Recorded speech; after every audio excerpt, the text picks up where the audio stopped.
Good morning, everybody.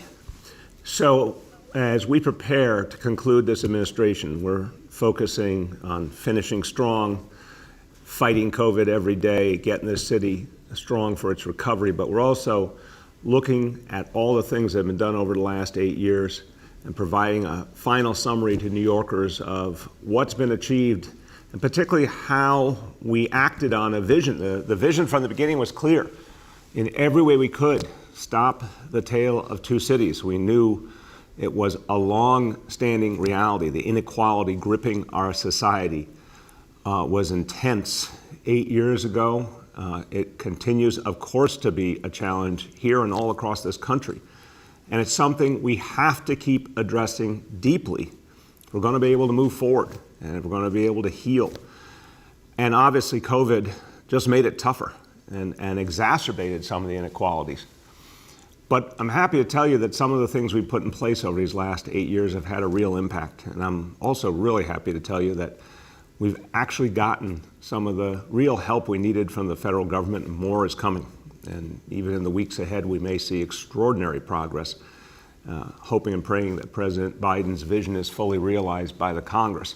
So after 8 years, I can tell you, it actually can work. You can make an impact. We can uplift working people. We can fight inequality at its core and make a real change. There's more to be done, but what I can tell you, and we have evidence I'm going to present today, is it works. It works, it can be done, and we got to do it a lot more. So I'm going to give you an example. Back in 2015, we set a very powerful goal. Thinking about all the New Yorkers below the poverty line and near the poverty line, folks who were really, really struggling. I said we needed to take that reality and alter it fundamentally. And I set a goal in 2015 of moving 800,000 New Yorkers out of poverty in the course of 10 years.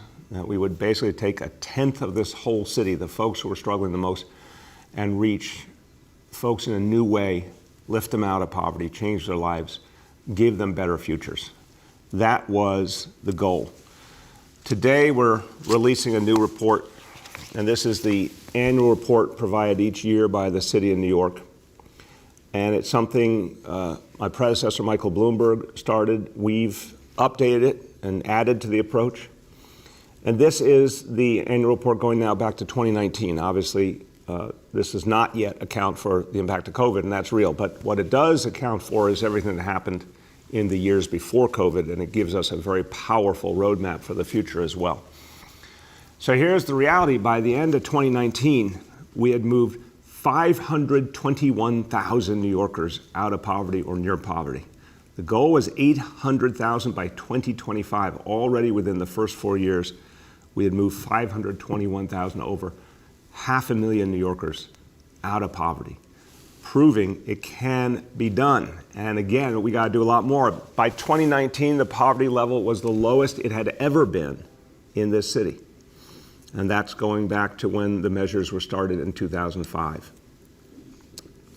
But what's so powerful on top of that is that the progress was across the board, across races, across age groups. It was a universal reality because we put a series of policies in place that all complement each other. And we believe that you're going to see this, again, continue even after the horrible disruption of COVID and the very disparate impact that COVID had, the unfair impact it had.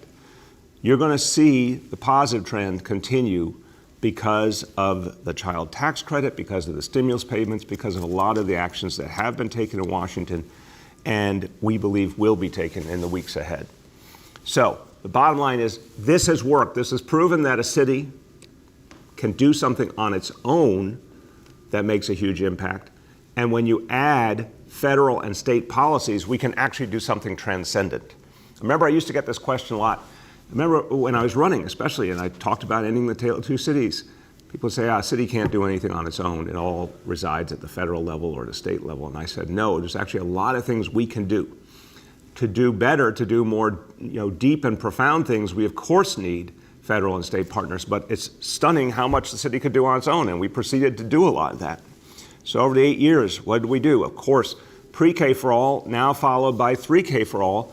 Huge personal economic impact on families. We always talk about the educational impact, but also for a family, for each child, $10,000, $15,000 a year per child that they used to have to pay, that lifted off of them. After-school programs, same thing. Parents used to have to find a place for their kids after school.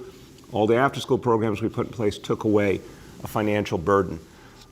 Summer youth jobs brought income into families, paid sick leave, made sure people kept more of their paycheck even when they were sick. Affordable housing, obviously.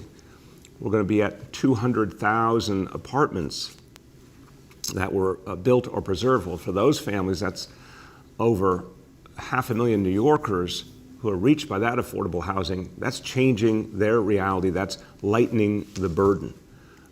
All the things we've done to improve the rent laws, yeah, we went to Albany and fought that fight, and we succeeded. But also what we did to improve our rent guidelines board and make sure that rent increases were more fair.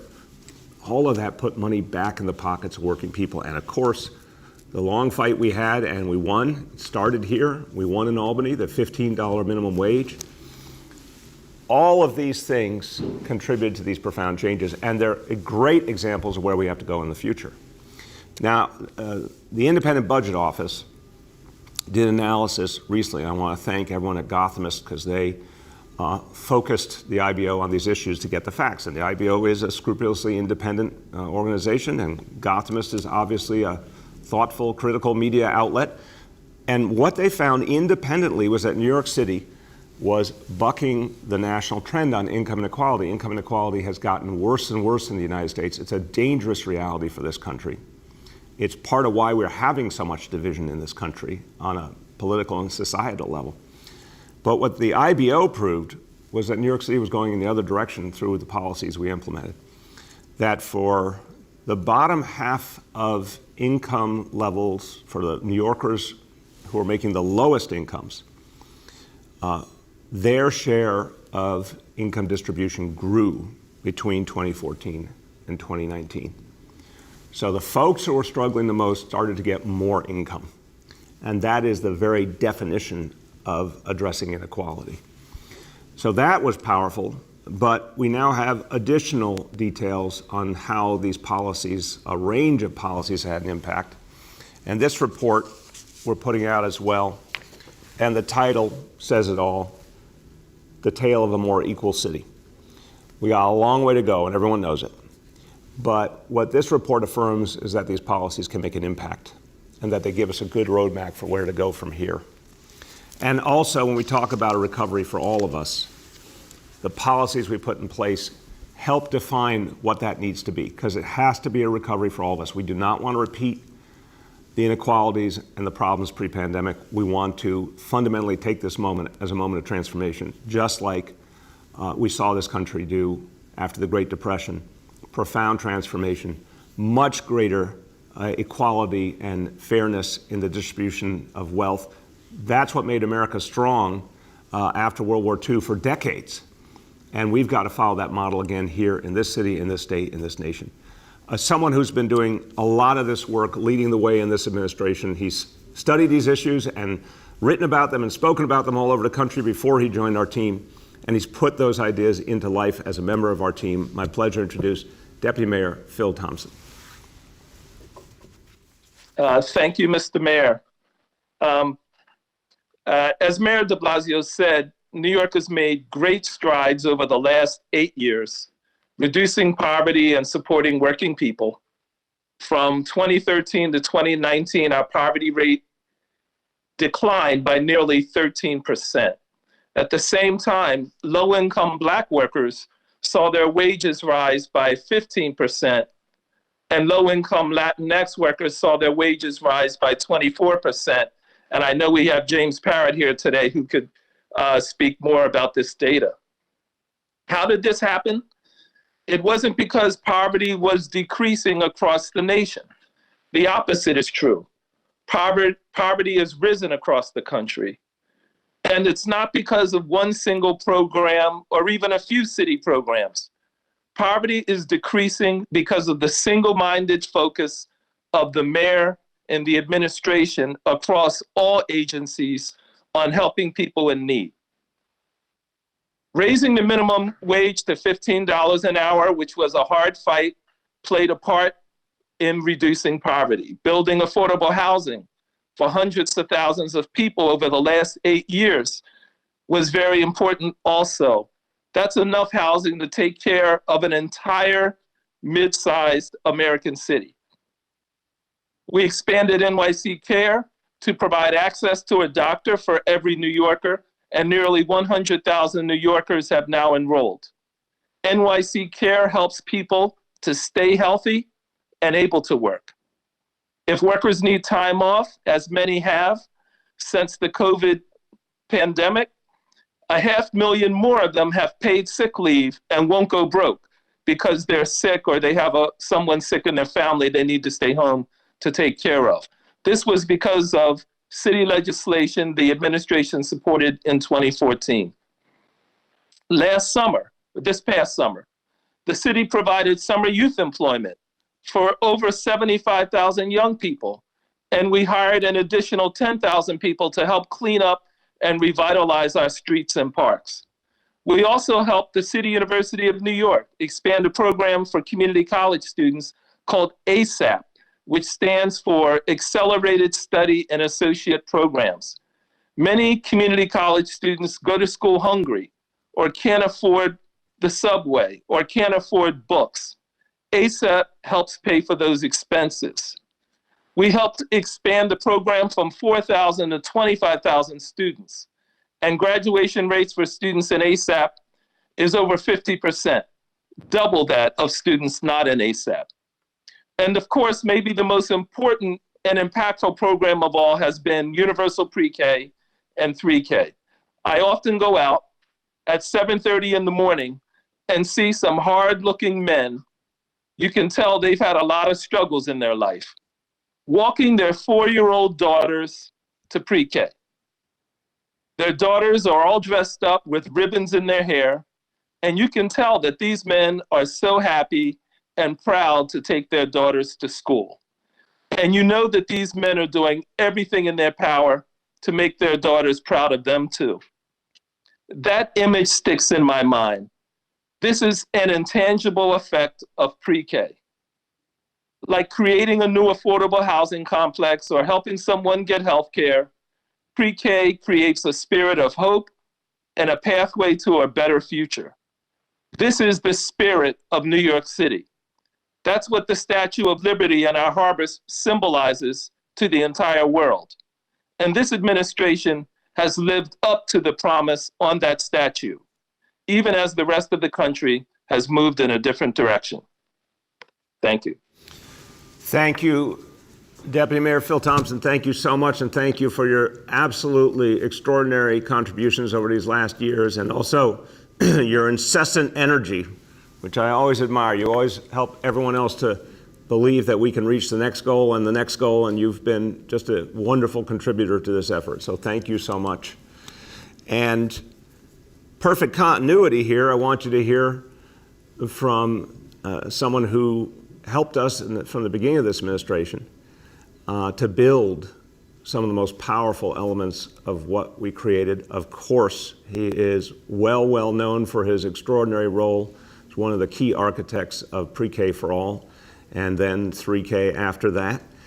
He also is a former deputy mayor in our team, and now the CEO of the Robin Hood Foundation. My pleasure to welcome, and welcome back in a sense, Richard Beery.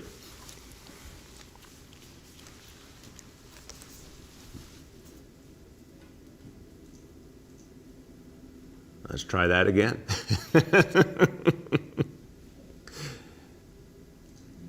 He was there. Is he there? Keep going. We'll get him back. Okay. That's all right. It's Monday morning. So we have another special guest, and Deputy Mayor Thompson referred to him. He's really regarded as one of the most important analysts of these issues in this city, in this state, in this nation, as someone who constantly searches for the ways to address inequality, particularly economic inequality, the kinds of policies that can make a difference. He's spoken to them. He has documented what works. He has provided the solutions. He has fought for them. He's the Director of Economic and Fiscal Policy at the Center for New York City Affairs at the New School. My pleasure to introduce Dr. James Parrott. Thank you, Mayor, for having me. You know, I've looked at these issues for years. Many of the policies you've delivered on have had tangible benefits in addressing and reducing inequality in New York City. In fact, the degree of improvement in wages and incomes for the bottom half of the income distribution over the last several years is larger than any period since the 1960s. The phased-in increase in the minimum wage in New York City that you pushed for and sustained low unemployment before the pandemic has a lot to do with the much welcomed poverty decline. Minimum wage for fast food workers began to rise at the end of 2015. And by the end of 2018, the $15 minimum wage was reality for all workers at large employers. This affected the lowest paid 1/3 of New York City workers. You've also made sure that all city contract workers at nonprofit human service organizations receive the $15 minimum wage. A similar step has yet to be taken at the state level. Broader wage and income data bear out the impact of concerted policies to raise wages. For example, from 2013 to 19, inflation-adjusted real hourly wages rose for Black workers at the 30th percentile by 28%, and for Latinx workers by 40%. Median family incomes for Black and Latinx families, as measured by the Census Bureau, also rose steadily in recent years, and at a rate faster than seen in New York City since the 1960s. You settled the labor contracts, which were all expired when you came into office, lifting wages for 400,000 municipal workers. And in 2018, the city also acted to put in place a minimum pay standard for Uber and Lyft drivers that set an important global precedent in regulating gig companies. This raised the pay of 100,000 predominantly immigrant drivers.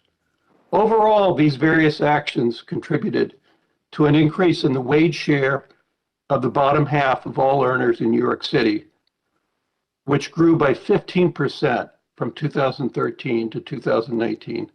And this increase in their wage share enabled income in the bottom half of the income distribution to also increase. And not only their wage share increased, but their share of all income increased. That increased by 7%, compared to no increase for the bottom half of earners nationally. This administration has shown that meaningful policies to raise the wage floor can make a measurable dent in income inequality. Thank you. Thank you so much, James. Thank you for the work you do and for providing the evidence of what works. And we all need to do a lot more on this. But having a roadmap that works and having it validated by independent thinkers who have put their whole life into solving these problems is incredibly helpful and powerful. Thank you so much for the work you do, James. All right, I think we have Richard Bury back, and again, I'm going to say I want to thank him. He was such a powerful contributor to this administration of this city, one of the great architects of our greatest achievement, pre-K for all and 3K for all.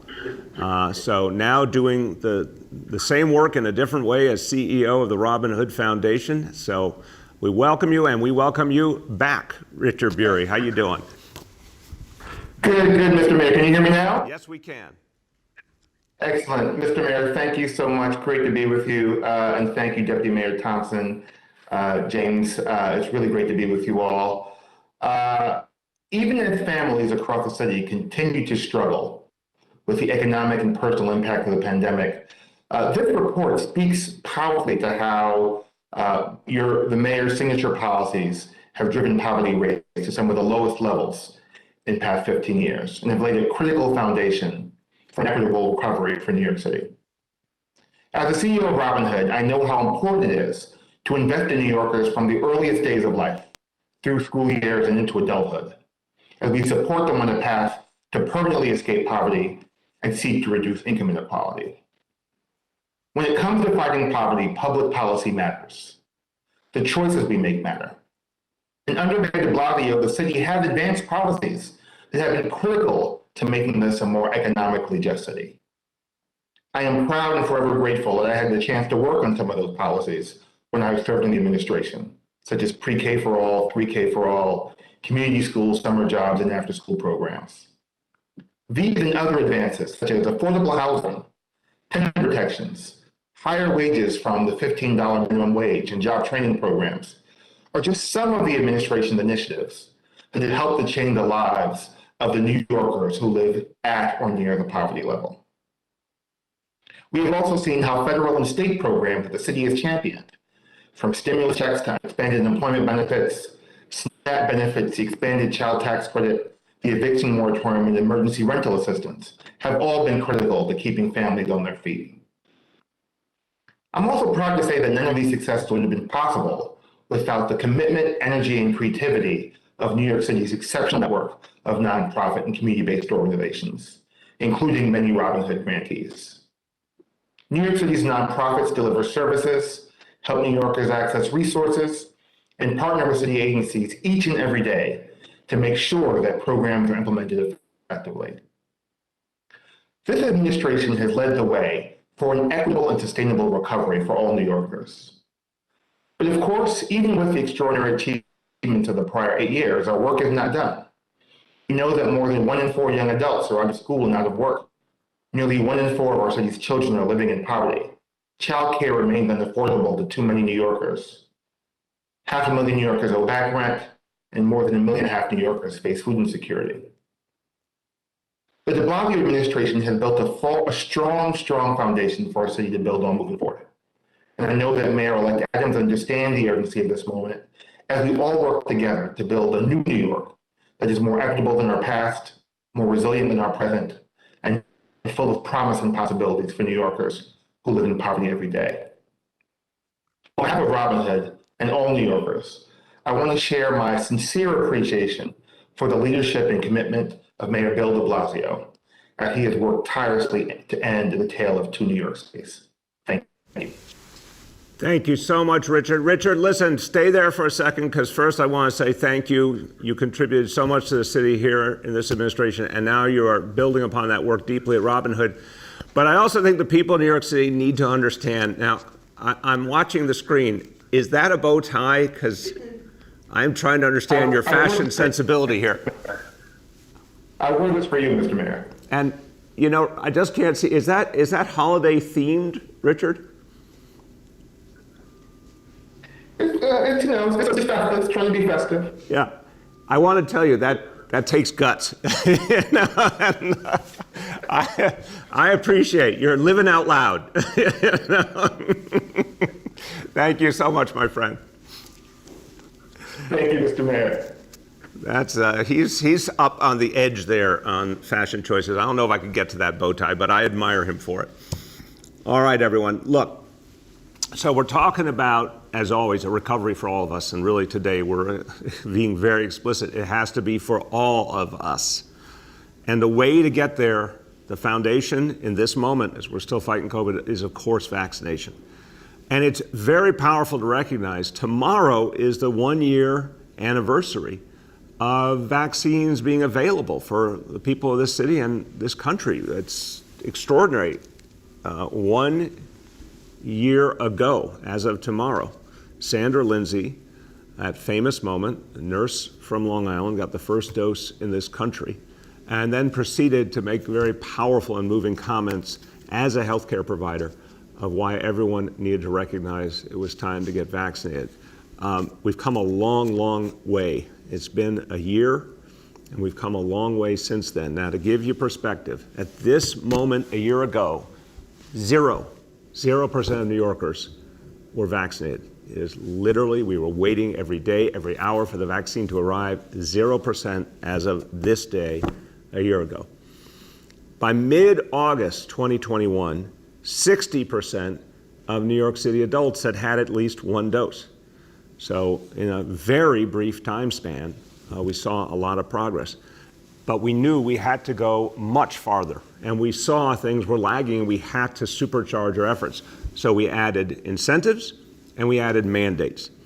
And if you need further proof that mandates work, as we've shown you in the schools, healthcare system, our public employees in general, Key to NYC, restaurants, fitness, indoor entertainment, time and time again, the mandates have worked, and now we're going to go farther with all the mandates we've announced in recent days.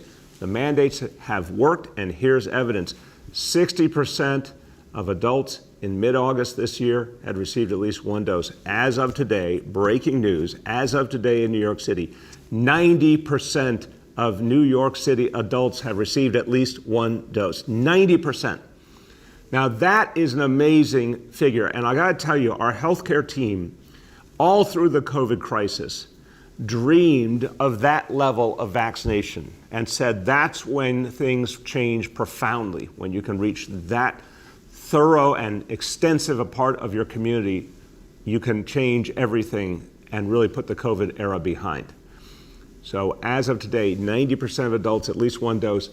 We're going to keep pushing now to get everyone their second dose, their boosters, to get that 90% to go even up higher, to reach our youngest New Yorkers, and the mandates are going to help us pull all these pieces together and do something transcendent. But this is a good moment, and we have more coming, of course, on our private sector mandate taking effect December 27th. We'll be sharing more details about that on Wednesday at our press conference on the specifics of that implementation. But the bottom line is these strategies are working. I want you to hear from someone who has been a leader throughout the COVID crisis. She has been a leader in the city council as the chair of the Committee on Hospitals, and she's spoken up time and time again for the importance of strong efforts to get people vaccinated. My pleasure to introduce Councilmember Carlino Rivera. Good morning. Good morning. Good morning, everyone. Good to see you. Thank you, Mr. Mayor.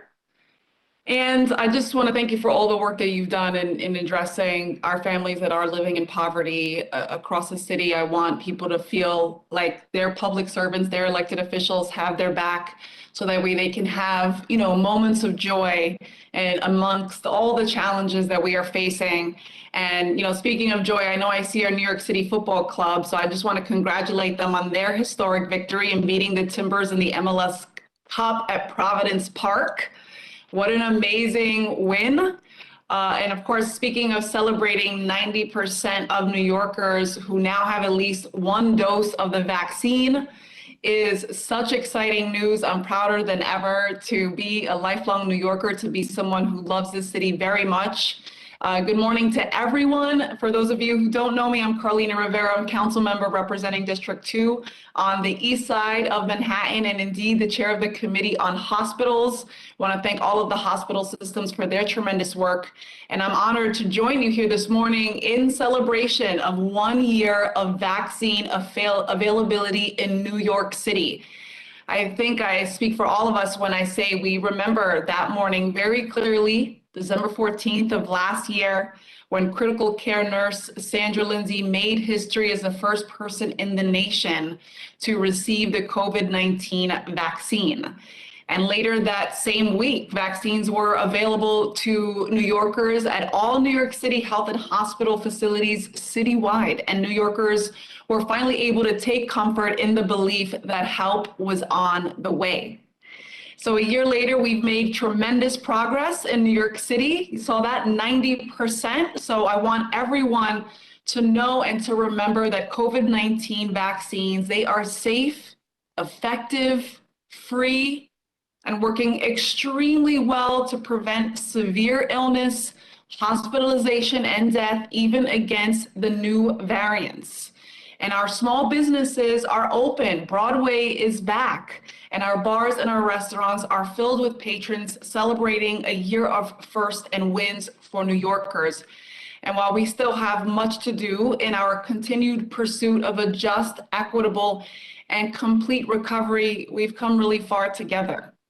And I've never been prouder than to be a New Yorker than this very moment. And I want to take this opportunity to thank the Department of Health and Mental Hygiene, New York City Health and Hospitals for their tireless efforts to keep New Yorkers safe, especially in our hardest hit communities that we know have been historically underserved and who rely on our hospital systems and city services for culturally humble programs and services.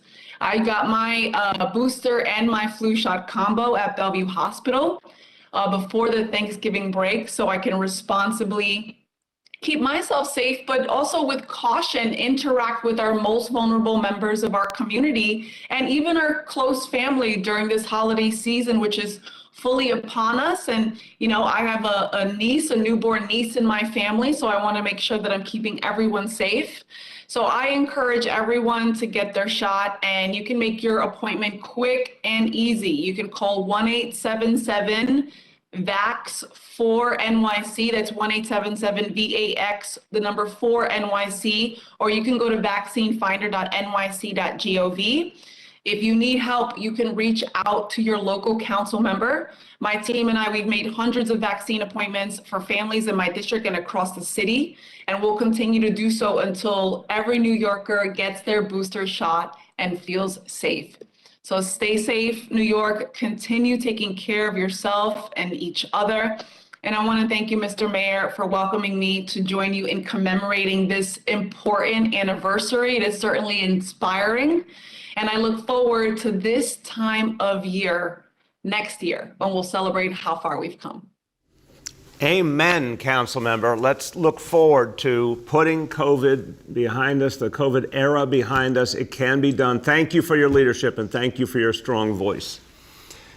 Now, everyone, I want you to hear from folks who represent key elements of the business community and who recognize, because they've been seeing the results of mandates, how important it is to use strong tools to get everyone vaccinated so we can put the COVID era behind us. First of all, she's an extraordinary public servant who now serves the downtown Brooklyn community, thriving community, both in terms of business and residential community. She was the former president of Brooklyn Bridge Park, did great work there, and understands what it takes to keep a community moving forward as we overcome this crisis. She is now the president of the Downtown Brooklyn Partnership. My pleasure to introduce Regina Meyer. Thank you so much, Mr. Mayor. It's a pleasure to be here this morning and talk about how important vaccines are for our neighborhoods. Here in downtown Brooklyn, I'm so proud that City Point is one of our major vaccination locations. I got my booster there. But what we really know is that COVID is bad for business. And this mandate will be an important step to keep us all safe and healthy. We couldn't afford here in downtown Brooklyn to go back to mass shutdowns. And getting people vaccinated is how we stay out of that reality. We represent hundreds of businesses here in downtown Brooklyn and thousands of residents. And we know that bringing back people to the office and those who are and make sure they're vaccinated keeps us healthy and lets our small businesses recover. We must stay healthy. I'm so proud that this is the year anniversary of the vaccination. And I want to thank you so much for keeping all of us safe here in New York City. Thank you so much, Mr. Mayor. Thank you, Regina, and thank you for the great work you're doing downtown Brooklyn and encouraging and supporting all the businesses as they get their employees vaccinated so we can keep moving forward. I think you have quote of the day: COVID is bad for business. It's bad for all of us, but that's a great, great point. It's simple as that. It's bad for all of us, and sure, that is for sure. It is, and the thing we got to avoid at all costs is making sure there's never any more shutdowns or those horrible restrictions we had in 2020, and that's one of the things that most motivated our new mandates. Thank you very, very much for your leadership. Thank you. Now, everyone, I want you to hear from another leader of the business community here in this city and nationally, and we're going to talk about this particularly in the context of tomorrow when we extend the Key to NYC approach for indoor dining, entertainment, fitness to our youngest New Yorkers. And we're doing that very consciously. We want to protect everyone. We want to protect our youngest New Yorkers. We know Omicron has had a lot of impact on younger folks. We know that we need a whole family to be safe. And if the youngest kids are safe, that also helps protect our seniors. And we know that when people have an incentive, in effect, if they know if they want to enjoy all the great stuff happening around the holidays, they need to get that vaccine dose, and they can do it real quickly. Get the card and you're in. You can go and then enjoy all these wonderful, wonderful, wonderful places our city has to offer. So we did this consciously, and we did it understanding that so many people in the business community have told us that the vaccine mandates worked for them. The folks in entertainment, indoor dining, fitness said, in fact, it created a safe atmosphere for customers and employees alike. I want you to hear from someone who has implemented a company-wide vaccine policy for all employees. He has 2 theaters here in New York City, 20 in other parts of the country. He is the founder and executive chairman of Alamo Drafthouse, which has become very, very popular, a really innovative approach to entertainment and dining together, and people love it. It is my great pleasure to introduce Tim League. Thank you, Mayor. It's truly an honor to be with you here this morning. As you say, I'm Tim League. I'm the founder, executive chairman of Alamo Drafthouse Cinema. And in addition to our theater at City Point in downtown Brooklyn, thanks, Regina, we also just opened a new movie theater 2 months ago in the financial district in Manhattan. And I'm a dad. I have twin 10-year-old girls, and I can say personally, it's just a huge relief coming into the holidays to have them vaccinated. As soon as vaccines were available last month, we made a family trip to the doctor, and they joined what we call in our household the Safe and Vaccinated Club. And it's been phenomenal. It's just a huge relief. And kids' films, family outings, they've been a huge priority for the Alamo Drafthouse. And we always want families to feel safe in our facilities. And we're so thrilled to see New York leading the way in the nation. And I hope that other cities and other states follow your lead in requiring 5 to 11-year-olds to be vaccinated starting today. So this is the right way to bring businesses back and give parents the peace of mind that their kids are going to be safe when they come and see a movie. And holiday season is always an amazing time to come back to the cinema. And I'm personally excited. There's a new Paul Thomas Anderson movie coming out, Licorice Pizza, that you heard it here first. Might just be the best picture at the Oscars. And then I think like many dads in America, I'm taking my girls to see Spider-Man this weekend. So Mayor de Blasio, thank you so much for your leadership. Thank you for getting New York vaccinated. And thanks for taking this additional step to keep my kids and all the kids in New York City safe. Thank you so much, Tim. And Tim, congratulations on what you've created. I got to tell you, I have heard from many, many happy customers who just love the environment you've created. And it's something special, and it's something I think is going to grow. But thank you especially for sending this powerful message. And I know your fellow business leaders are going to hear your voice. So thank you for all you're doing. Thank you, Mayor. All right, now we're going to go into another really, really timely and important topic, but it will require a little wardrobe change. Hold on, we're going to do this live. I think I should do it this way around. Wardrobe change. Here, I think that looks good. Danielle, do you think that looks appropriate to the occasion? Yes, maybe this as well. Okay. For all of you who were watching on Saturday, a riveting soccer match. And for all the NYCFC fans out there, that final minute before everything looked like it was all lined up, and then it goes the other way, and then the team rallies.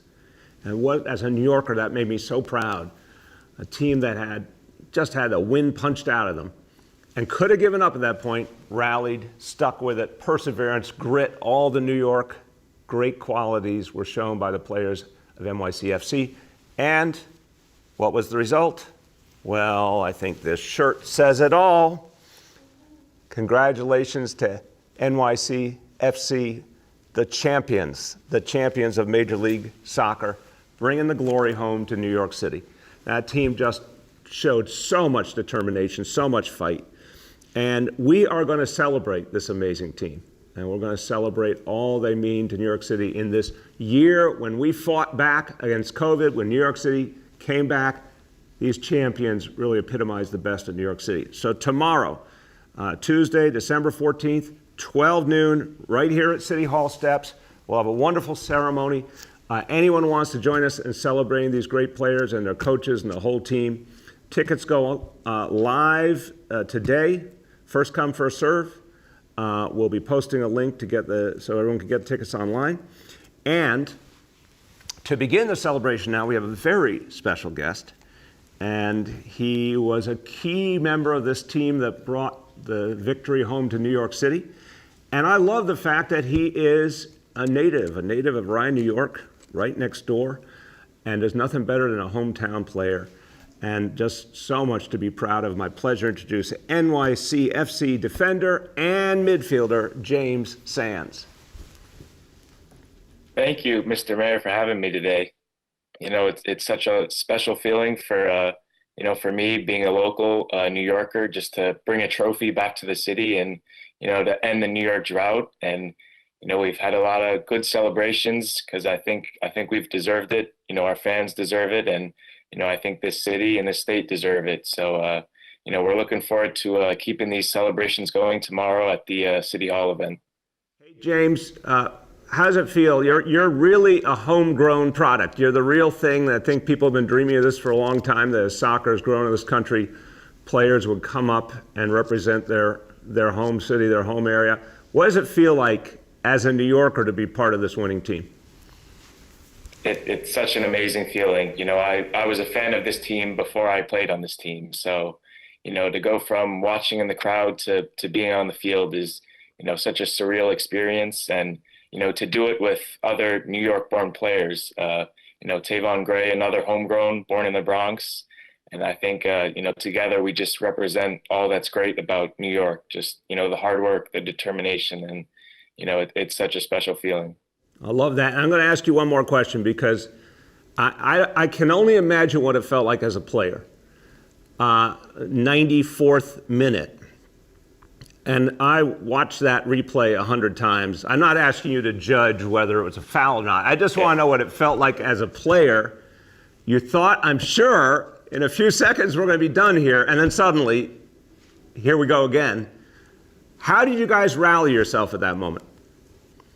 Yeah, it was such a devastating moment for our team. We had it, in the bag, all wrapped up, and then to have that happen was, kind of a nightmare scenario. But I think, the message from, our captain and our coaches was just to stay calm and, try and rally, which we did. And, I think it's a credit to all our, all my teammates for all the work they've put in. And, it's not easy being away from home, being in a tough environment. And I think it just shows how special this group is and, how much, we wanted to win that game. So I think it's such a special moment for everyone involved. Well, I gotta commend you. Those Portland fans, they were a little revved up. But you guys, go ahead. They were really into it, and to do it on their soil was pretty sweet. It's amazing. Well, you should be really proud, my friend, and you guys really we need the inspiration that athletes provide us. And this city got hit real hard last year. We got knocked down. But just like NYCFC, we got back up. So what you did epitomized the greatness of this city. And I just want to say on behalf of 8.8 million New Yorkers, we're proud of you and we're proud of your whole team. Thank you so much. It means a lot, and I guess we'll see you tomorrow. We'll see you tomorrow, my friend. Take care. Thank you. And everyone come on down to City Hall tomorrow. Get those tickets online. They'll go up at 12 noon. And reminding everyone, it's going to be a wonderful ceremony, a beautiful moment. Everyone must be vaccinated. So reminding everyone, you want to be a part of it, make sure you're vaccinated. Or if you haven't gotten vaccinated, this is going to inspire you. Go get that dose. And you can download the NYC COVID Safe app as an easy way to keep your ID and your vaccination proof in one place. Show them both. That's the easiest way. That's going to be required for entry to this great event. And that's going to also make it easier for everything else you're doing in this town, where we're going to make sure people are safe. All right, now I will go back to my traditional look as we go to our indicators.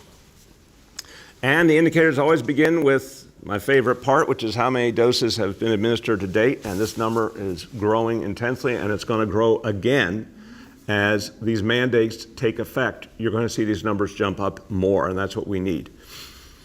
So, number one, doses administered to date, 12,831,351. And then number two, daily number of people admitted to New York City hospitals for suspected COVID-19. Today's report, 131 patients. Confirmed positivity level of 37.41%. Hospitalization rate per 100,000 people, and this number has clearly gone up, 1.30. And again, our hospitals are doing well because of the high level of vaccination in this town. But that number clearly shows something is going on with Omicron and Delta both, and we got to take it seriously. And the same with number three, new reported cases on a 7-day average. Today's report, 2,408 cases. Okay, a few words in Spanish. I'm going to go back to where we started. The effort to fight income inequality and to lift people out of poverty. Durante los últimos 8 años, más de medio millón de neoyorquinos han salido de la pobreza. Esta fue la visión con la que vinimos hace 8 años. Hemos construido una ciudad con más equidad para todos los neoyorquinos. With that, let's turn to our colleagues in the media, and please let me know the name and outlet of each journalist. We'll now begin our Q&A. As a reminder, we're joined today by Corporation Counsel Georgia Pestana, by Dr. Dave Choksi, by Dr. Mitchell Katz, by Dr. Ted Long, by Small Business Services Commissioner Janelle Doris, by EDC President Rachel Loeb, and by the Executive Director of the Mayor's Office for Economic Opportunity, Matthew Klein. The first question today goes to James Ford from Pix 11.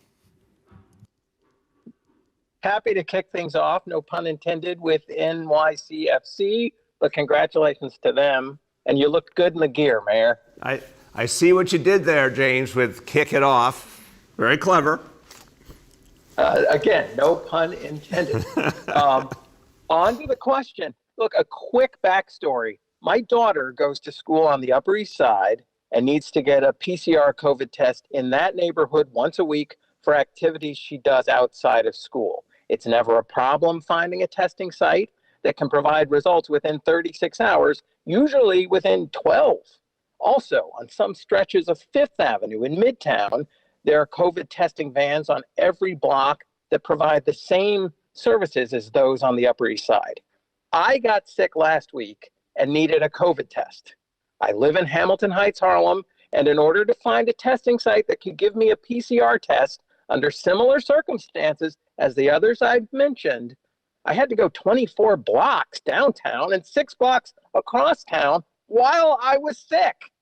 One of the places I tried to go was the Health and Hospital Sydenham Clinic, which only does testing 1 day a week, and it wasn't one of the days in which I was sick. And Harlem's not the only neighborhood that's a testing desert. So will you, Mayor, and Dr. Katz, maybe Dr. Choksi as well, address the problem of COVID testing deserts and say what needs to be done going forward to address it? Yeah, very important question. Thank you for raising it, James, because this is, as the strategies continue to evolve, obviously testing is really essential going forward. We got to make sure people can get to it well. Before I turn to Dr. Katz to begin, I just want to say, James, are you okay? You gave us this very powerful lead-in. I want to know if you're feeling okay. I greatly appreciate your asking. I was, again, after going that far, I was able to find a clinic that does testing within 36 hours, and it was negative, and I've recovered, as you can probably tell. I'm back, You sound very lively. That's good. Okay. Yeah. To the specific of the Sydenham Clinic, and to the broader point about testing availability, let me turn to actually Dr. Katz followed by Dr. Long to start answering here. Thank you so much. And hey, I'm really sorry that you got sick, and I'm sorry that it was hard to find a test. We've been working hard to make sure that we had testing everywhere, and the Sydenham Clinic will be back on a daily basis tomorrow. We were using those resources in order to take care of the vaccination efforts at our schools, as well as the testing efforts at our schools. So we're constantly trying to balance the needs of the city and get all the testing done. But starting tomorrow, be back as a daily site. Also, of course, Harlem Hospital has COVID testing as well as vaccination available every day. So with that, Mr. Mayor, I think Ted may have an update as well. Go ahead, Ted. James, I'm sorry to hear about your experience. We temporarily had moved that unit to support our schools, but tomorrow it'll be back there on a daily basis, as Mitch said, at Sydenham. If you want to look for other sites, you can go to nyc.gov/COVID test. And it's important to look at that site moving forward now, too, because starting tomorrow as well, we'll be at the point where we will have doubled our mobile fleets. So we're going to be at a lot more locations than we've ever been able to be at the past. So please do take a look at that site. And if there's anything more we can do to help you, just let us know. Thank you. Go ahead, James. Just to follow up, so you're saying that the COVID testing at Sydenham was among clinics that were used to do increased testing at schools. You're also saying... Can I interrupt, James? Just clarify. Yes. The personnel who do testing obviously can also do vaccination in many cases, and there was a big effort the last 2 weeks to get to every school again. We had an important experience with the 5 to 11-year-olds vaccination in school. We went back to every school that served 5 to 11-year-olds, either to give first dose or in some cases second dose. And that took a lot of personnel. I believe it was about 800 schools we had to be in. So we had to draw off some of our existing personnel. But what Dr. Katz and Dr. Long are saying is now Sydenham is back to its normal operating reality, which is having testing available every day. But continue.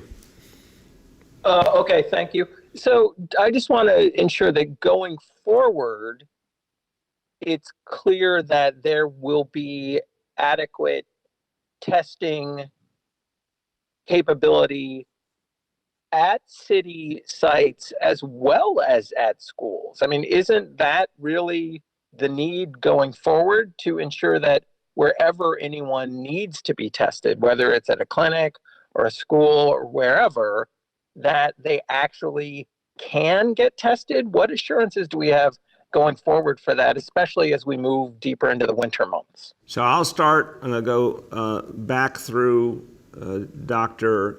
Katz and Dr. Long, and then, of course, we'll bring in Dr. Choksi as well. So bottom line, schools, we have an ongoing plan we've had from the very beginning of the school year. That will continue. Every school gets testing regularly.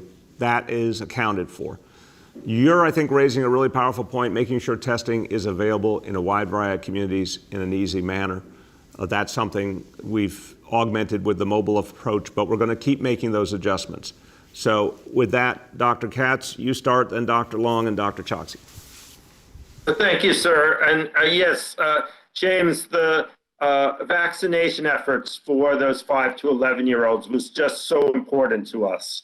We found that was the preferred method for parents to get their children vaccinated. It was easy, it was fast. We got a whole lot of 5 to 11-year-olds vaccinated. And yes, as the mayor says, it's the same people who run testing, have the same capability. It's registration people and nurses, and they can do either testing or vaccination. But that huge effort to hit every school, which I don't think any other city in the U.S. did, is now done.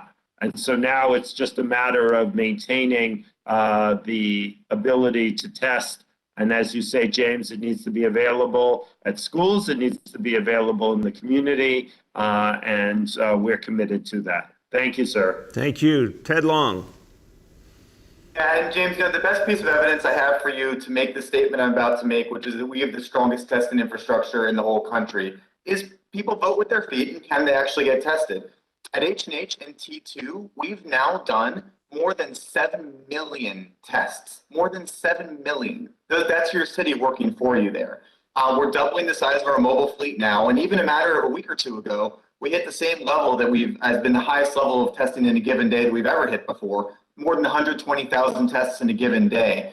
As we've been doing that, meaning as people have been coming out and making that sacrifice that New Yorkers have been willing to make all the way through, we've been there for New Yorkers 7 million times to date, but 120,000 times in that one day recently. And the median lab turnaround time, due to our hard work building our own lab in New York City to make sure you, as you said, James, can always get your test result back, has been unwavering through all of that at a median lab turnaround time of 1 day.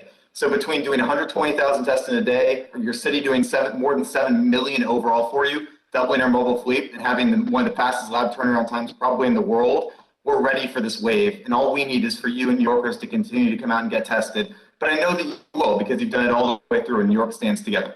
Thank you. Dr. Choksi, you want to add? Yes, sir. Just briefly, first I want to say I'm really grateful to my colleagues at Test and Trace for the massive testing infrastructure that they have built up for our city, as Dr. Long just went through. I wanted to briefly highlight one option, particularly for New Yorkers who are immunocompromised or those age 65 and older, which is at-home testing. If you go to that same website, nyc.gov/COVID test, you'll see the information to request that at-home testing, which is available 7 days a week for all New Yorkers. Similarly, we have in-home vaccination for anyone who would like it, and you can just request an appointment for that by going to nyc.gov/home vaccine. The bottom line is that we will do everything that we need to make testing, vaccination, and other COVID safety measures as accessible as possible for New Yorkers. Thank you. Thank you. Go ahead. The next is Steve Burns from WCBS 880. Hey, good morning, Mr. Mayor. Looking to talk a little bit about the governor's mandate that starts getting enforced today. So I wanted to see what enforcement is going to look like within the 5 boroughs on that. I know the key to NYC already kind of applies to a lot of what she's looking to accomplish here. But now that we have to look at places like grocery stores, houses of worship, other shops, especially given all the other enforcement that's happening right now in New York City, what more enforcement is going to be happening as a result of the governor's move today? Well, thank you, Steve. Important question. So first of all, as I've emphasized, I respect the governor and the decision that she has made, and we've been working cooperatively. Obviously, the strategy of this city has been first and foremost vaccination. That will continue to be the case. We believe the central strategic thing we have to do is vaccination. But we're going to work with the state to implement this mask mandate. What we found is when we communicate with businesses, treat them with respect and a spirit of cooperation, we get a very good result. So we're going to be doing a lot to educate the businesses on this new rule, hear their concerns, answer their questions. And what we want, of course, is a high level of compliance, but we want to do it in a very cooperative way. Go ahead, Steve. Very much. And I wanted to see if there's any update on the city employee mandate and accommodation requests, especially I know there was a lot of discussion about the NYPD and the number of religious accommodation requests there.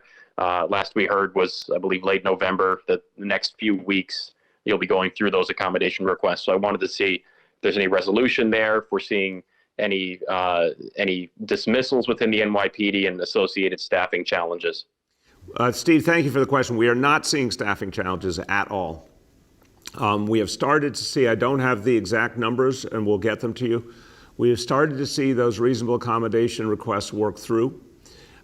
For folks who have been told after the whole process that they don't get the accommodation, I think so far we're seeing what we've seen before. People then typically choose to get vaccinated.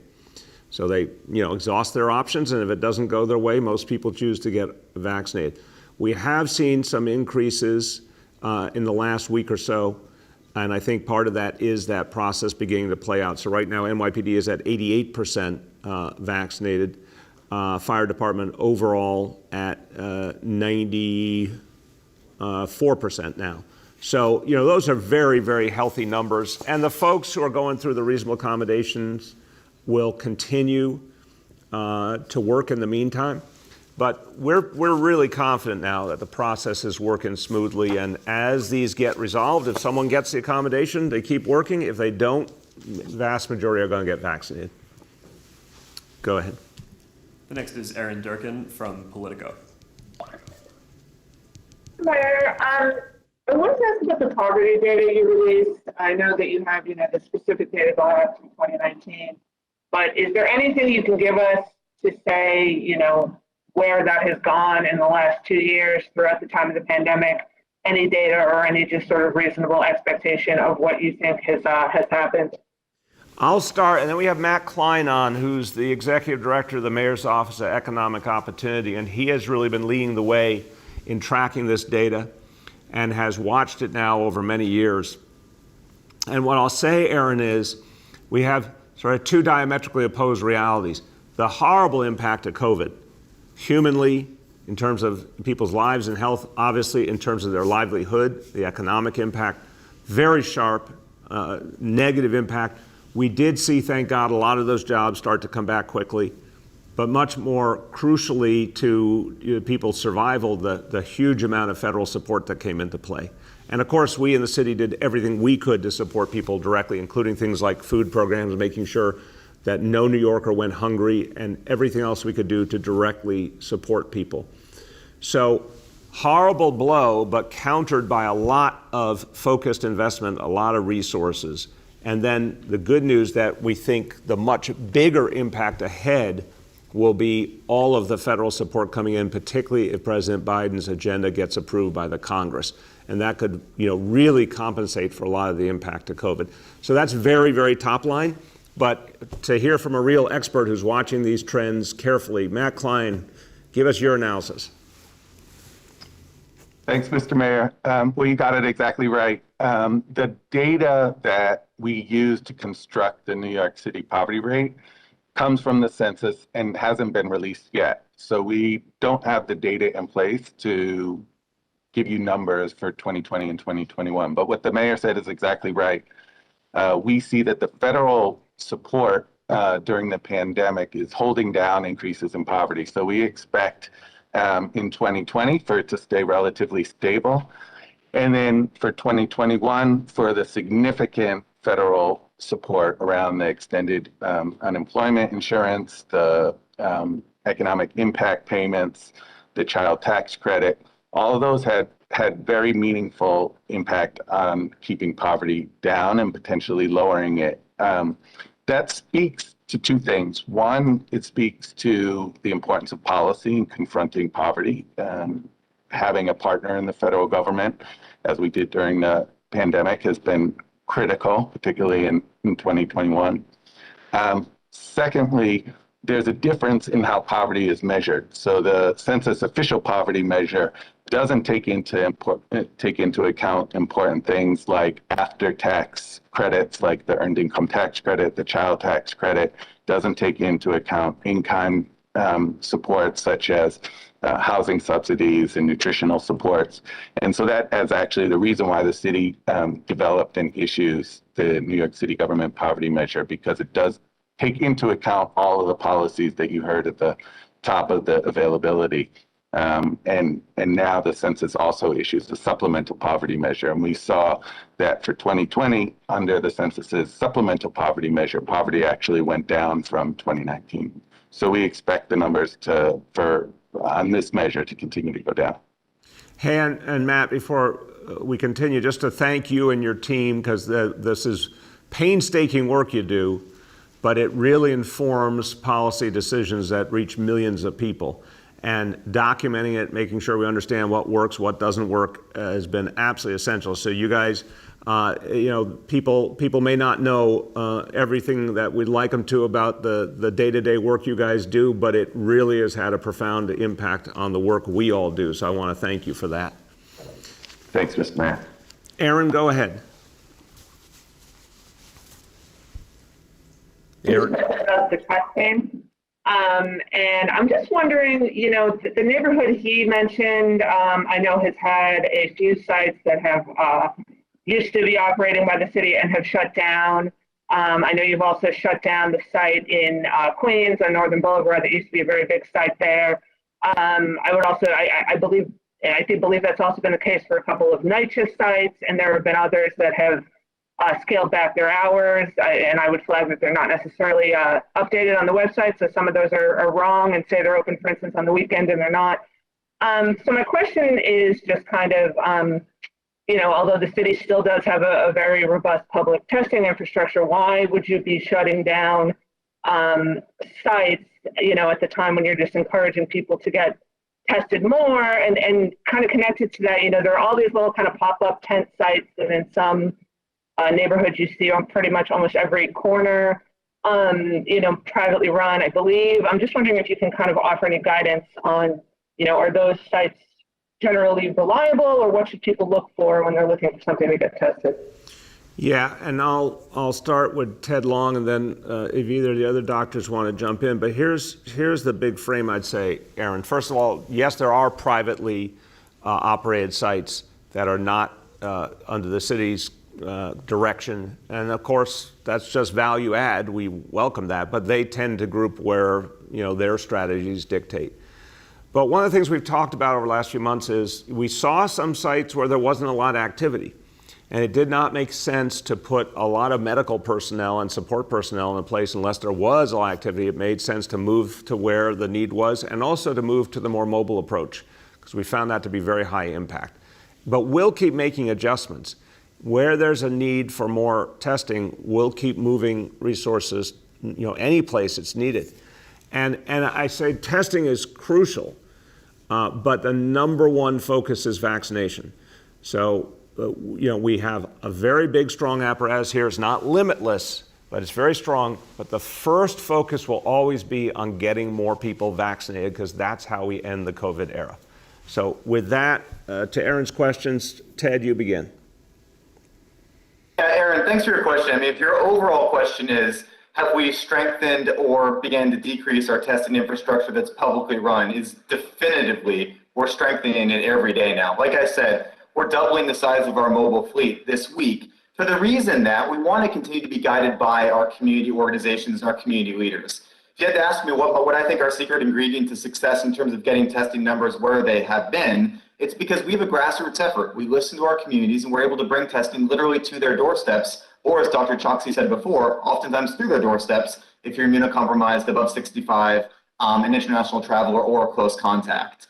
So the reason we're doubling our mobile fleet is wherever we hear that there's a need for more testing, we can now bring our mobile units to that site. A couple more points to what James said about our site at Sydenham. Again, that was a temporary couple of days type thing because we wanted to support our schools. But there are actually microsites and other mobile units in Harlem as well today, and we can point you in the direction of where those are that are not 24 blocks away. On Northern Boulevard, thank you for pointing out that site. It's one of the rare occurrences, it's a rarity, where we've transitioned to we have mobile units there. There was a school being built there, and the school really wanted to continue to be built there, and we felt like it was reasonable to continue to offer the same testing presence that we've always offered through our mobile units, but also to allow the school to be built there, to sort of be a double win there, to enable the school to be built, but also to continue testing. But moving forward, what you can expect from us is more and more testing, especially as we have Omicron here, and especially as we're continuing to go into the fourth wave with Delta. Getting tested is one of the most important things New Yorkers can do, which is why we're doubling the size of our mobile fleet, keeping the lab turnaround times where they are. And if there's any areas of New York City, Aaron, where you or others feel we need to bring more testing, that's the reason we have our mobile fleet and our microsites. We'd love to deliver on our promise to be wherever you think it's most important for us to be, so let us know. Thank you. Dr. Choksi, Dr. Katz, anything to add?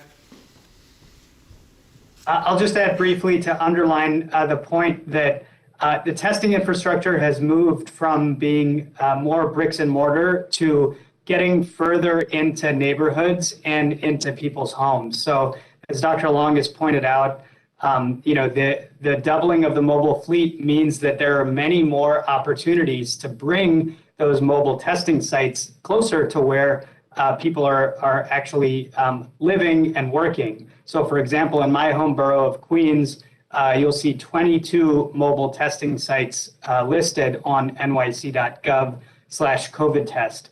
We also want to make this as easy as possible because we understand, from James's question, when someone is sick, they just need to know where they can go as soon as possible. So you can also text 85548. If you text COVID test to that number, it'll give you a list of options that are close to you. Finally, I'll say the health department and Test and Trace continue to collaborate on ways to bring rapid home testing even further into people's communities and their neighborhoods. And so you'll be hearing more about that from us in the coming weeks as well. Thank you. Thank you very much. Go ahead. The next is Jeff Mays from the New York Times. Hey, good morning, Mr. Mayor. My question is about the inequality that you've been talking about this morning. So, you know, one of the sort of criticisms I've heard of your efforts at addressing inequality is that you were sometimes hesitant to support reforms that would help the city's most vulnerable residents, such as deepening affordability on your affordable housing plan, closing Rikers Island, half-price Metro cards for the poor. And you've often talked about how the pandemic has disrupted some of these efforts, your efforts at reducing inequality. I'm wondering if some of these vulnerable New Yorkers might have been more resilient when the pandemic came, if you had not hesitated on some of these issues that seem to align directly with your goal of reducing inequality. And do you wish you had acted more urgently on some of those proposals now that you're looking back at your 8 years in office? Well, thanks for the question, Jeff. I respect the question, but I will tell you, I believe the most important fact is we got to each and every one of the things that you indicated. We did the Fair Fares Initiative working with the City Council, which I think was very positive. We are closing Rikers Island. We did lower the affordability levels for affordable housing. And I think in a lot of times when you're making these decisions, you got to figure out what works and how to make it work. So in each and every one of those cases, we found a solution. Rikers was extremely complex for a lot of reasons, including having to create the new community-based jails and working with communities. But we got there, and I'm real proud of it, and it's going to get done. We're going to close Rikers once and for all, and that's going to be so important to the future of the city. But in terms of COVID, I mean, clearly, with each of these, we saw different outcomes. The closing of Rikers was not going to happen before COVID under any condition. Just too much work had to be done. The Fair Fares was up and running and moving well, but people stopped riding the subways in large measure. And then the housing affordability, you know, this is an area where I'll say, I think it was really important to reach lower income folks. That was a change we had to make. We had to prove with our housing plan that the plan could work, and then we had to figure out a way to reach large numbers of low-income New Yorkers while also producing constantly high amounts of affordable housing. We couldn't have done that the same way in the beginning, especially without mandatory inclusionary housing. But that's an area where I would say, to your very fair question, that's an area where I will say we needed to find the fastest path to reaching low-income New Yorkers. Not exclusively, because I believe in housing for working class and middle class people too, but we had to find the fastest path. And that's an area where I certainly think the city is going to have to do more in the future. Go ahead, Jeff. Thanks for that answer. I wanted to ask also, you've talked about homelessness since we're looking back on your tenure. You've talked about homelessness and some of the regrets you have in dealing with that. I'm wondering if you're looking at the fact that, you know, the number of single adults in shelters have increased since you took office as any sort of indication on how you've done in addressing the issue of homelessness overall, and especially in relation to, you know, your pledge to address inequality. I mean, why do you think, what has happened that, you know, you haven't been able to reduce that number of single adults in shelter? Well, that piece, I'm very concerned about that, and we've put a lot of effort into trying to address it. Clearly, we've seen during COVID that number go up. So it does seem to bear a connection to the COVID crisis. But the big picture reality, and again, this is proven in the numbers, the federal study that we do annually has shown that street homelessness has gone down. That's really important. We got a lot more to do.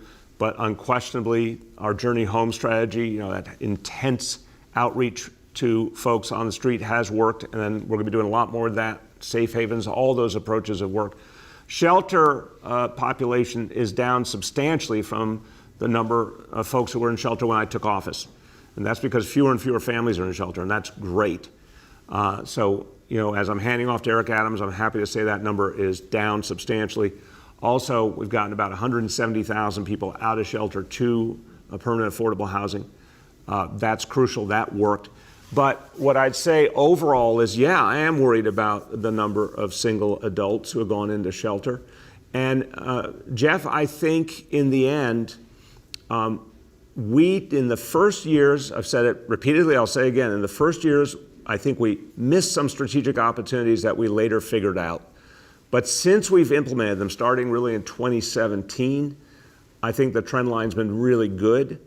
And I think we can overcome this recent surge when we come out of COVID because we've found better ways to reach people, including right to counsel, which was something we didn't have in the beginning. That was one of the things that we figured out along the way would be, we believed in anti-eviction legal services, but making it as robust as it was under the right to counsel law was crucial. So this is an area where we didn't see all the solutions in the beginning. I'm very honest about that, and I wish I had seen some of them earlier. But then we got to a place where we had a really clear, powerful set of tools, and those have been working. The next is Chris from the Daily News. Good morning, Mr. Mayor. I wanted to circle back on the indoor mask mandate since enforcement is set to begin today. I guess I'm just wondering, is the city sending out enforcement teams today to make sure businesses are abiding by this? And as a follow-up, should business owners expect to face $1,000 fines as laid out by Governor Hochul if they do have patrons in their establishments without masks on? Chris, thank you for the questions. We are working with the state. This is obviously brand new, and it's taking effect very quickly. We're working cooperatively with the state to figure out the best approach. What we've done historically has worked, which is a heavy focus on education and on problem solving. We don't want to penalize people unless there is overt resistance and unwillingness to cooperate, and that's very, very rare. So the focus will be educating the business owners, making sure they're complying. If there's a problem, addressing it with them, getting to solution, and that's what has worked for us. Go ahead, Chris. Thank you. On a different topic, last week, as you probably saw, some letters from the Conflict of Interest Board that were sent to you years ago were finally released. The revelation here seems to be that you told DOI investigators as part of the investigation that they launched in 2016 that you were unaware of certain specifics regarding your fundraising endeavors. But what we learned from these letters released last week is that when you told the investigators that, you had already received a letter from the Conflict of Interest Board specifically saying that you should not solicit donations from firms with business pending before executive agencies. What these letters are showing is that you still kept doing that. You still kept soliciting donations from these types of businesses, even though you were warned to not do it. So I guess I'm wondering, how do you explain that?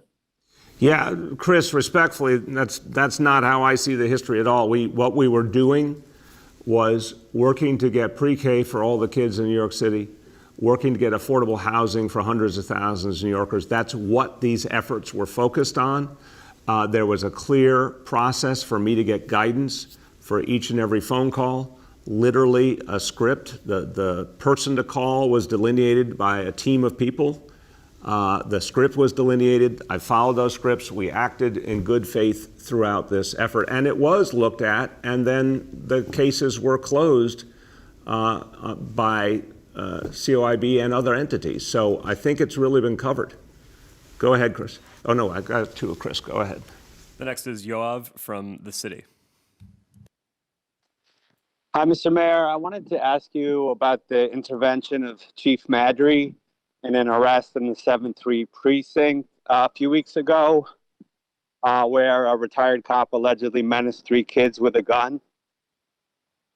What do you know about that incident? Could you explain why it's appropriate for a 3-star chief to intervene in the arrest of a retired officer? And do you have any idea what information Chief Madry was given in the hour or two after this retired officer's arrest that made him reverse the decisions and investigative findings of the officers in the precinct? Yoav, you're literally the first person to say anything about the situation you're describing. I have not heard anything about it before. I will have our team follow up right away and get you some answers, but I'm not familiar with this at all. Okay, that takes care of my follow-up question. But so I'll switch gears and go to the COIB issue. You just told Chris of the Daily News you don't see the history the way he described it. It is 100% accurate to say that the Conflict of Interest Board wrote you a letter specifically telling you that it was prohibited for you to fundraise directly from people with business before the city. And then when DOI did their probe, you told them you were not familiar with that specific rule. So did you get the letter from COIB was addressed to you at Gracie Mansion? Did you get that letter and did you read it? Yeah, again, you're characterizing what I said to DOI, and I just don't believe that's the accurate way of characterizing it. The bottom line is the process worked with specific scripts, following specific scripts, and I believe that the vetting had all been done accurately, who to call, what to say, how to specifically phrase things, and that's what I followed. I followed those instructions. And so I'm comfortable. I know everyone acted in good faith. And again, every time these things have been looked at over years, the same outcome, every case closed with no further action. I think that speaks volumes. We have time for two more for today. The next is Elizabeth Kim from Gothamist. Good morning, Mr. Mayor. I wanted to ask you about the City Council speaker race that's currently unfolding. By this time in 2013, the candidate that you backed for speaker, Melissa Viverito, had pretty much sewn up the votes she needed.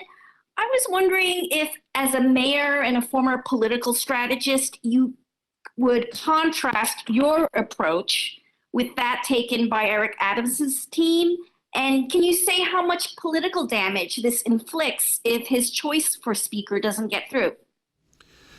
Well, it's an honest question, Elizabeth, so I'll give you an honest answer. I first of all, am not so certain that by this date things were quite as wrapped up as you characterize. And I know you're saying it in good faith. I'm saying my memory is that when I ran for speaker back in the end of 2005, it literally went down to the final days. And I think that has been the truth in many ways of each of these races, which is my bigger answer to you. I think there's a lot of time on the clock here. I think for a vote that's over 3 weeks away, this is far from certain where it's going.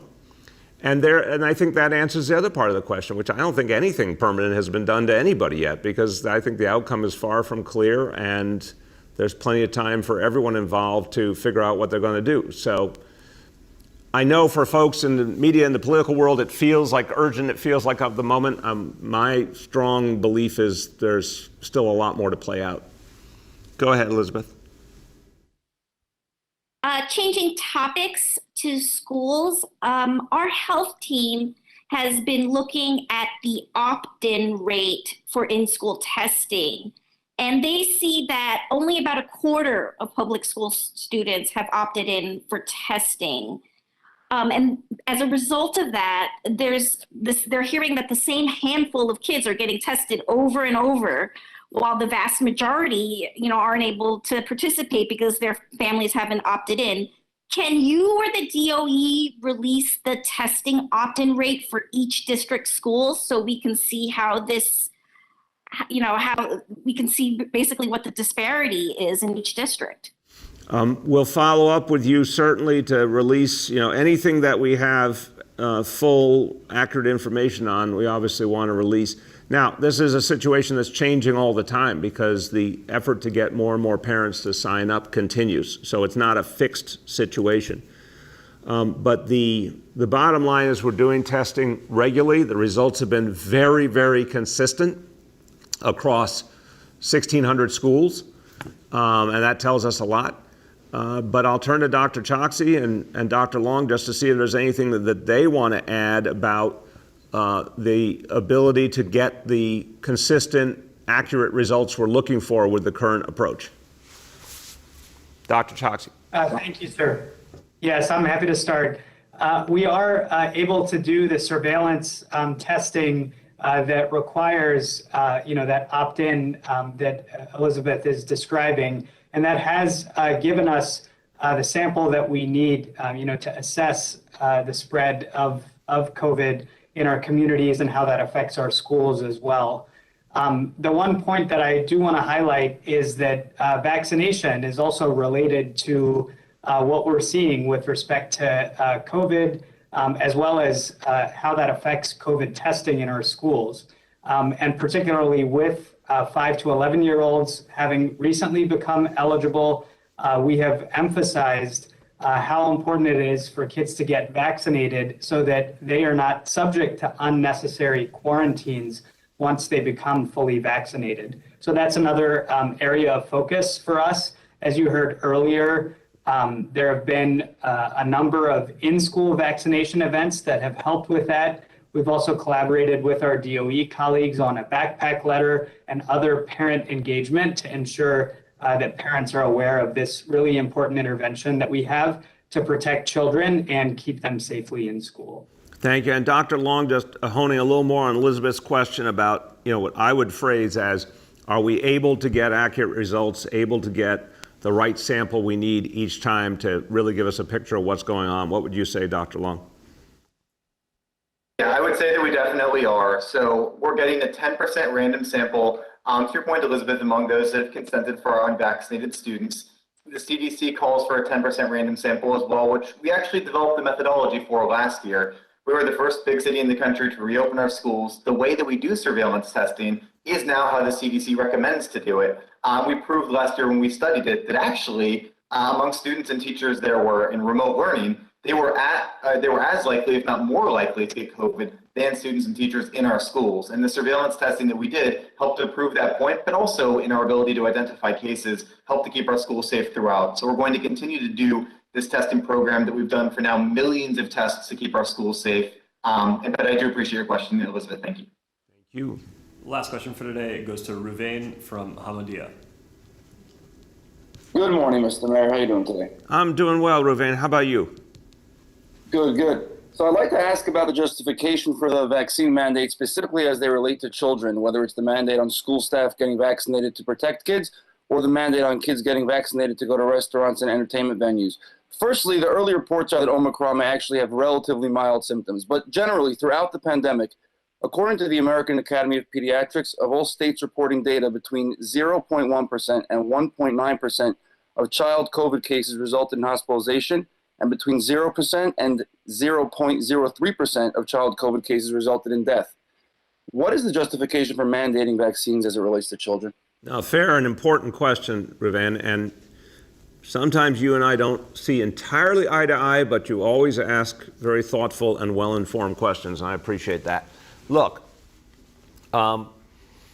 first of all, it is not just Omicron. It's Omicron plus cold weather, and we've got plenty of evidence of what happens with cold weather and people coming indoors, impact on the spread of COVID, and then the gatherings we know have been and will be happening around the holidays. You're seeing the trend lines with cases going up, hospitalizations going up. So we need to attack on all fronts. We're doing a preemptive strike, putting extremely strong measures in place to stop us from ending up where we did in 2020 with shutdowns and restrictions. Because we can see the handwriting on the wall, Ruvain. There's a lot moving here. Look at Germany, look at Austria, look at the United Kingdom. There's too many places that are shutting down because they didn't put the strongest possible measures in place. There's too many places that didn't do a pure vaccination mandate. They did vaccine or test or show proof of a recent case. We made a decision early on to actually go farther than some of the standards set in Western Europe and do pure vaccination mandates, and they have worked. And it's the reason the life of the city is as normal, relatively speaking, as it is now. So it all goes together. by putting that mandate on for the youngest New Yorkers for indoor entertainment, et cetera, we know a lot more kids are going to get vaccinated, and that affects the whole household. When you have a multi-generational household, if one person brings COVID in the door, it puts everyone else in harm's way, including particularly our seniors and folks with pre-existing conditions. So that's how all the pieces connect. Dr. Choksi, I should have given you a heads up. I was going to turn to you, so I'll give you a second here. But in terms of, again, Ruvain's question is fair and well documented, but to me, the issue is where we see COVID going and how we have to get there ahead of it. That dictates what we're doing. Dr. Choksi. Yes, you're exactly right, Mr. Mayor. And allow me to just start with the bottom line, which is that COVID-19 vaccination for 5 to 11-year-olds is strongly recommended by the nation's leading scientists, including the American Academy of Pediatrics, which Ruvain cited. And this is based on robust data, but beyond the evidence, beyond the science, we should listen to whom I consider the foremost experts on this topic, which are pediatricians who are parents themselves. They are urging vaccination, and they also strongly support the vaccine requirements that we have elaborated. And you asked for the reason. The reason is rooted in health and safety. If we were to vaccinate every New Yorker aged 5 to 11, we would prevent tens of thousands of cases of COVID-19.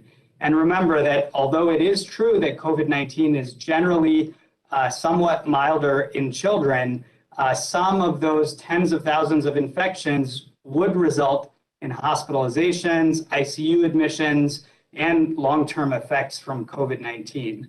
I have to also put into context that COVID-19 can largely become a vaccine-preventable disease among kids, just like chickenpox, rotavirus, measles, all diseases for which childhood immunization is now routine and for which there are vaccine requirements as well. But there's one key difference between COVID-19 and those other diseases, which is that unfortunately, COVID-19 is more deadly among children than any of those diseases, which lends vaccination even greater urgency.